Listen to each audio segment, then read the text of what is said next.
Hello everybody, I've been filming a lot of videos tonight. A lot. And I was on Snapchat and I was taking a break for like a little bit and I came across this ad for this article called 40 All Too Common Makeup Mistakes, and this is on the website Shimmery, I think that's how you pronounce it, and it was written by Marilyn Kaler.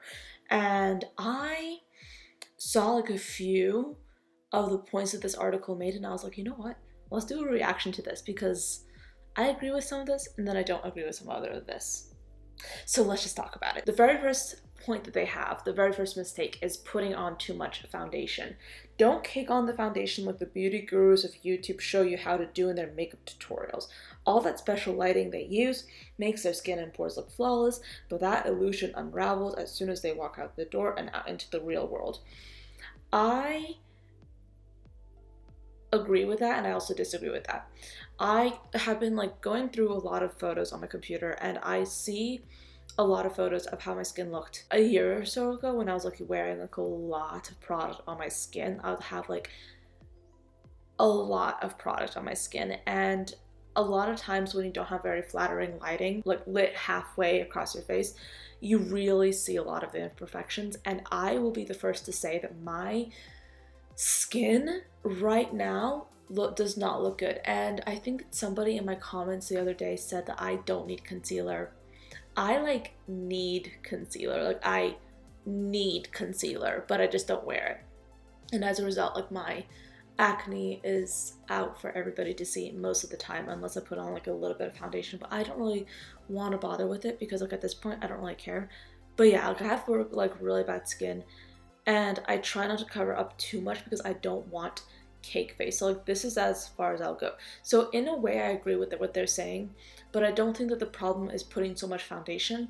It's more about putting on layers onto your face, like foundation, concealer, baking powder, all that stuff. I think that's the mistake that's being made. Using the wrong eyeliner. So basically what they're saying here is that black liner looks great on darker complexions. A thick and heavy cat eye look is not for everyone. If you're pale as a ghost, it'll just make you look like you're wearing theatrical makeup. Well, I'm wearing theatrical makeup right now, technically. And I will say this, I'm pretty pale. And I wear like a lot of thick eyeliner. And I'm gonna keep doing that. Too much mascara. If you want eyelashes that look longer, fuller, and downright flirty, then don't apply more than 2 coats. Honestly, it doesn't matter how many coats you apply. I'm pretty sure that's pretty easy to self-regulate how much you're applying. What I tend to do with my mascaras, if I'm like really trying to like go for it, is I actually try and like stick to the root of my lashes and try to really volumize that portion and then just pull it out because that's just how I prefer to do it. But I don't think you should just stick to 2 coats. You can do more. You can do whatever you want. Ditch the shimmery eyeshadows. Shimmery and glittery shadows may look glamorous on Instagram, but in real life it can emphasize wrinkles and crepey eyelids, making you look older than you want to. I don't have that many wrinkles. I mean, I have like a few, honestly, which surprises me. But I don't have like any sort of belief that your age should dictate what kind of makeup you do. I think it's all a matter of opinion. I honestly I kind of hate that. Well, hate is a very strong word. I dislike how if you hit like a certain age or if you like look a little bit like more mature, then all of a sudden you can't wear glitter or shimmer. Like I see myself wearing glitter and shimmer no matter how many wrinkles I have on my face. Thank you very much. You know what I mean? So it's kind of like I do not agree with that. Oh, unnatural eyebrows. Yeah, they're basically talking about like Instagram brows, and they're saying that you should look more natural with like more natural, basically. These are my eyebrows right now. Honestly, they're like not like that natural looking, but like if you ever see me like without my like definition on my eyebrows, they look completely different. And I don't necessarily want to go for like that uber natural look, but I kind of like I get where they're coming from, but at the same time the picture that they're using to like showcase this mistake actually shows like a pretty beautiful makeup look, and she actually has very flattering eyebrows in my opinion. Concealer confusion. If you're using powder foundation, apply the concealer first. If you apply it after the fact, the concealer will look mottled and clumpy. Don't slather it directly onto your dark circles. Put a few drops on top of your cheekbones. I do agree with the powder foundation. I actually, that makes sense what they're saying, but at the same time, I feel like it depends on what kind of concealer you have, right? Not blending everything. That's a mistake. Again, I get where they're coming from, but by the same time, you can look perfectly fine if you have like a little bit of unblended makeup. Using terrible lighting. I think it's super, super important to always try and apply your makeup in like natural-ish lighting. Bathroom lighting typically doesn't show your face true to color, if that makes any sense. Oh, applying makeup on dry skin, always moisturize. Overwashing your face, that is fair as well. Yeah, don't overwash your face. Going to sleep with makeup on, yeah, don't do that. Spritzing too much perfume, depends what kind of perfume. And yes, don't spritz on too much perfume, but like honestly, yeah, they're right. Yeah, don't put on too much perfume, people. Dry shampoo mistakes. Ooh, yeah. Don't spray it too close to your scalp or hair or you'll have a wet, oversaturated mess. Keep the nozzle about 6 inches away from your head. Forgo those flashy fingernails. Okay, first of all, it doesn't matter. Anybody can work what kind of nails they want. Like, I think it's an art form. Do I want those like kinds of nails? No, because they would never work for me. I don't know how I'd be able to function with those kinds of nails. But at the same time, this, like, okay, this is art to some people. Like, this is art. I think this is art to me because, like, this is intricate art, you know? No one's forcing you to put these on your nails. Really. Brow bone highlights. Oh, yeah, they're saying that it's not a mistake. Okay, yeah, I agree with that. If I'm being very honest, haven't done a brow bone highlight in a very long time. Not a very long time, but it's been a while. Maybe I should go back to doing it, like they said. Ooh, clown cheeks. Don't make the mistake of applying blush directly to your cheeks. Tap the excess powder off your brush first. And also don't apply blush to bare naked skin. Yeah, it will skip, but then again, you can use a cream blush. In that instance, I admit I've done bronzer on bare skin and it's been just fine. All you have to do is find a really great formula and use a super light hand when applying, and also just make sure your skin is clean beforehand. But powder puff girl, they're basically saying to use a light touch with powder. It depends on your skin type. It depends. I, for one, have very oily skin, and I actually don't use powder because I want to have that luminous look, and I don't like the feeling of having powder on my skin. So it's all about preference, honestly. The mortician look. Okay, young people can get away with wearing dark lipstick shades, but it's only because they're young and we tend to forgive them when they sport tacky blue, purple, and black hues on their lips. If you want to enhance your beauty and not scare all the little kids in the neighborhood away, avoid dark lipstick trends like the plague. Okay, I think that the only thing that might be wrong in this photo is that her lipstick looks a little bit dry. And even then, if she's happy, I'm happy. So there's that. And also, here's the tip. From experience working in childcare with kids of like virtually all ages, kids love it when you have an interesting makeup look going on. Mark my words, they really do. I used to wear like really like just glitter makeup to work, and the kids that I was taking care of loved it. Absolutely loved it. They love really fun makeup. I don't understand why they would be scared. That I've never experienced that. Lip liner fail. Don't make the mistake of blinding your lips in a color that doesn't match your lipstick. Okay, with this picture, I mean, she looks like she's having the best time of her life. So yeah, of course, do you. But I think that sometimes I personally have had like a really fun time outlining my lips in like a darker shade and then putting a gloss over the top, because if you have a really creamy lip liner, you have like a really like defined effect because the lip gloss ends up blurring the lip line, and then you end up with like this like super kind of like sexy Pamela Anderson but like more like modern looking lip look. It's kind of really cool, and I haven't done that technique in a long time and I kind of want to go back to it, but it's like a really fun one. It definitely makes your lips look like big, and yes, it looks kind of obvious, but I personally really like that. So I don't necessarily subscribe to the idea of matching your lip liner to your lipstick. I think that's a little bit dated. Personally,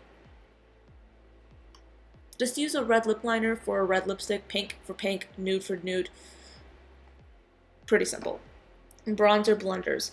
Don't make the mistake of brushing bronzer all over your face. Your face will literally be darker than your neck, and that you don't want that. Letting your friend do your makeup on an important occasion. Yeah, you know your own face better, but it depends what kind of friend, you know? Not using eyeshadow primer. I agree with that. Eyeshadow primer is great. Ever since I started wearing the Anastasia Beverly Hills eyeshadow primer, and yes, this is my favorite eyeshadow primer, and yes, I talk about it way too much. My eyeshadow has changed so much. The way it looks has improved so much. I love it. Not using face primer. I'm making that mistake, and I'm very stubborn. I actually don't use face primer because I don't wear foundation, but I feel like if I was wearing foundation like on a daily basis, I probably should invest in a primer, but I'm not going to right now. Constantly touching up your lipstick. Yeah, if it's liquid lipstick, if you keep putting liquid lipstick on top of liquid lipstick, it's gonna look bad.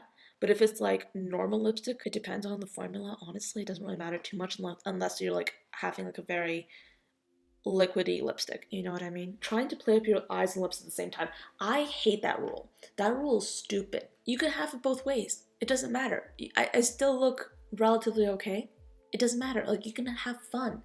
Don't pick one or the other. She looks perfectly beautiful. Like, this is fine. Like, I don't like it.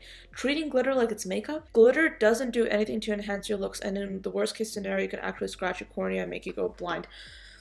It depends. If you're using eye safe glitter, it should be fine. And also use glitter glue. And also use your own good judgment. I use glitter that like literally sticks to the eye. It's eye safe. I've never had glitter go into my eye because I've been careful. And I also use glitter glue all the time. And I usually tend to use like very liquidy formulas that tend to stick to my lid anyway, so they usually just stay put without any kind of issue whatsoever. Sleeping on your side or tummy. Does that cause wrinkles? I don't know. Using the wrong foundation shade. Definitely. We've all done that though. Not blending eyeshadow. Maybe I don't want to blend my eyeshadow, thank you very much. Waterproof mascara woes. Yeah, it is really hard to remove, but sometimes like in the under eye area, some people use waterproof mascara. I personally don't use waterproof mascara because I don't cry that much. I only cry like once every 3 months. And even in the rain, like now, mascara formulas have gotten so much better that even if your face gets wet, mascara is usually not going to run if you have a very good mascara formula, even if it's not waterproof, which is pretty great. Just don't touch your face if it's wet. Goopy lip gloss, we've all been there. But that's pretty nice lip gloss, even though that picture has been very photoshopped. Maybe I don't want to use the wand sparingly. Dry chapped lips, we've all been there. Using dirty makeup brushes, I'm very guilty of that. Swatching makeup on your wrists. The color of your skin is going to be different anywhere. That's what they're saying, that like the color of your skin on your wrist is going to be different than on your face, and yes, that's true. So yeah, that's a good point. But at the same time, I still swatch makeup on my hands, on my wrists, everywhere. But I do know that I'm not gonna like put foundation on my arm and try to match it to my face, you know? So it's kind of common sense. Contouring like a YouTuber. A lot of makeup online is done very heavily, and in real life, it can look pretty heavy. What I've done with my makeup today is I've like done a pretty light sculpting, so it looks very like nice and soft, but it's still like defined. My cheekbones, I mean. It depends on what kind of YouTuber you're watching. A lot of people like use a lot of contour, and I wouldn't recommend it, but then again, if it makes you happy, go for it. Applying makeup to bare lips. They're telling you to apply lip primer. Do they mean like face primer on the lips? I've never heard of a lip primer. That's interesting. Tossing out mascara too soon. You can apply a few drops of saline solution into the tube to refresh a mascara formula. I've never tried that. I don't know anything about that. Yeah, I actually like it when my mascara gets a little bit clumpier because I like that look. Storing makeup in the bathroom. Oh yeah, I've heard about this before. Some products like creams, nail polish, eyeliner, and perfumes contain oils and waxes that don't fare very well in the fluctuating temperatures and humidity of your bathroom. So store your makeup in the fridge. The skincare fridge concept has been very popular like all over the internet. I don't subscribe to it because I don't really care. Like I couldn't care less. If I was living in my own apartment and if I had like room in the fridge, I guess I would put some of my skincare in there. Honestly, probably would, because the cooling effect would be pretty great. But I'm not really doing that right now. Maybe I should. Oh yeah, getting stuck in a rut. Not only should your makeup change with the seasons, it should also change with the fashions. We all have our holy grail makeup product that we can't live without, but we all know what happens when you get stuck in a rut and don't switch things up. You end up looking like a throwback Thursday from your high school years. Okay, she looks beautiful. I don't know what the issue is. A lot of the trends that we're seeing are kind of looking back and like kind of mimicking trends that have already passed. So I do think that there's always a place for makeup trends that have been like just present in the past. There's always a place to revive them in the present, and it just depends on what you want to wear. But anyway, those are all the 40 makeup mistakes that I wanted to discuss for today. Clearly, I'm not an expert. Of course, I say this at the end of the video. Anyway, thank you so much for watching till the end of this video. I do hope that you enjoyed it and found it interesting and found it mildly entertaining, and I will see you all next time. Bye, guys.